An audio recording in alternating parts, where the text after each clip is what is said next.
As the nation celebrates Veterans Day on Monday, November 11th, the LSU Military Museum is honoring Louisianians with exhibits that chronicle their military service and sacrifices. The museum's most recent acquisition comes from the daughter of an LSU graduate and military veteran missing in action. I'm taking you on a tour of the Military Museum to experience this family's story of sacrifice and service.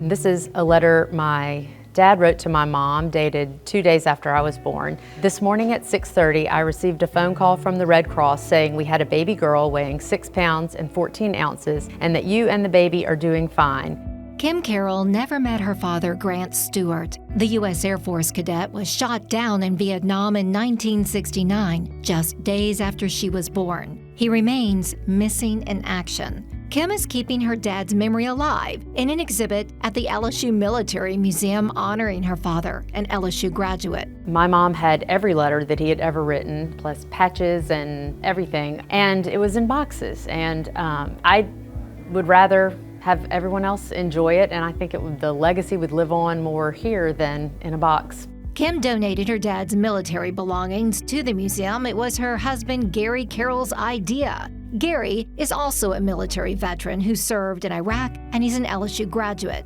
His uniform stands alongside the uniform of the father-in-law he's never met. I think it's appropriate that LSU, that was founded as a military school, has a museum that recognizes its veteran alumni, and to be part of that tradition, not just the tradition of the military, but the tradition of LSU, is a great honor.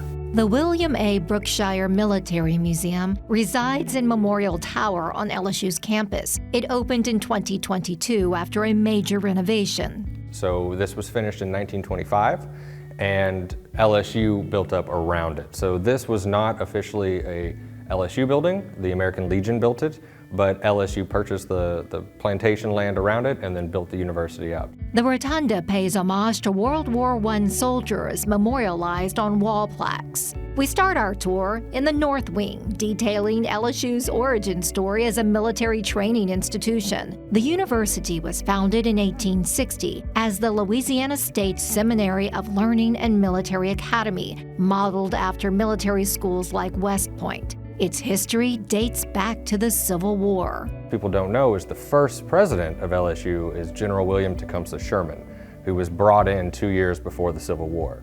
So he trained the cadets, but when the Civil War broke out, he returned to the North, and most of the cadets and the faculty joined the Confederacy.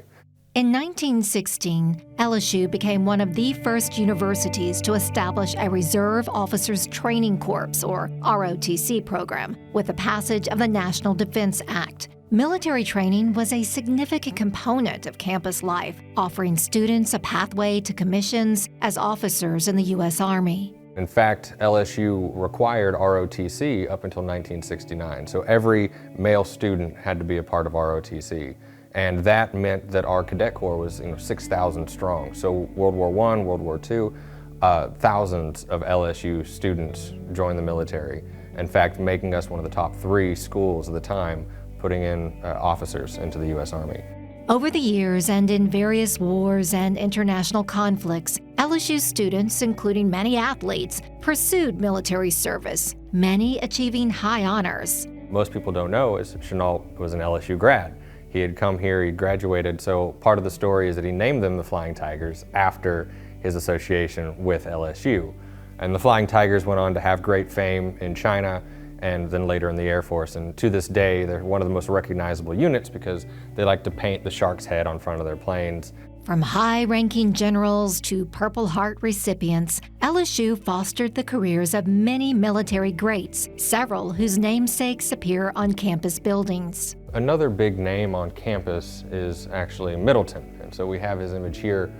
Troy Middleton was commandant at LSU. He later served as president of LSU, but in World War II, he served as a general and is credited for holding Bastogne during the Battle of the Bulge. The museum chronicles many history-making moments, including saving the life of a future president. Bill Edwards served on the USS Finback, a submarine, and they received a call that a pilot had been shot down. Well, the pilot they rescued was George H.W. Bush.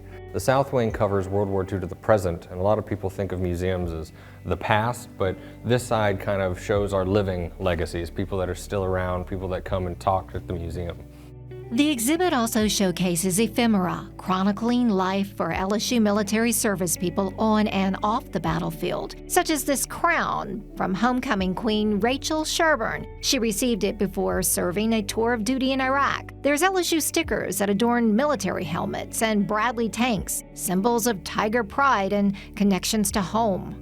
Almost everything you see in here comes from the families, and so the museum only works if the families contact us. So right now it's just a word of mouth. We're always looking for more donations, especially with stories. We love stories here at the museum. There's always something new to see, with regularly rotating exhibits that encourage visitors to return for more stories of military history and heroes.